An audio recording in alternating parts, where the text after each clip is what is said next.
আজ সকালে বানিয়েছিলাম ডেটস প্যানকেক। ভীষণ ভালো খেতে হয় আর খুব ইজি প্রসেস। প্রথমে একটা পাত্রে দুটো কলা নিয়ে ভালো করে স্ম্যাশ করে নেব। এরপর 3টে ডিম ফাটিয়ে দিয়েছি, দিয়ে ভালো করে মিশিয়ে নিতে হবে। ছোট ছোট টুকরো করে রাখা ডেটসগুলো দিয়ে দিলাম। এরপর 2 চামচ ওটস, 2 চামচ সুজি আর দিয়েছি বেশ খানিকটা পরিমাণ সিডসের গুঁড়োও ব্যবহার করতে পারেন। এরপর সামান্য একটু লবণ দিয়ে ভালো করে মিশিয়ে নিতে হবে। কিছুক্ষণ রেস্টে রেখে দিয়েছিলাম যেহেতু সুজিটা দিয়েছি। এরপর প্যানে ঘি লাগিয়ে ব্যাটারটা দিয়ে ভালো করে স্প্রেড করে নেব চারিদিকে।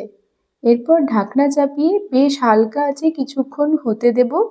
এরপর আর এক পিঠ উল্টে আরও কিছুক্ষণ হতে দেব।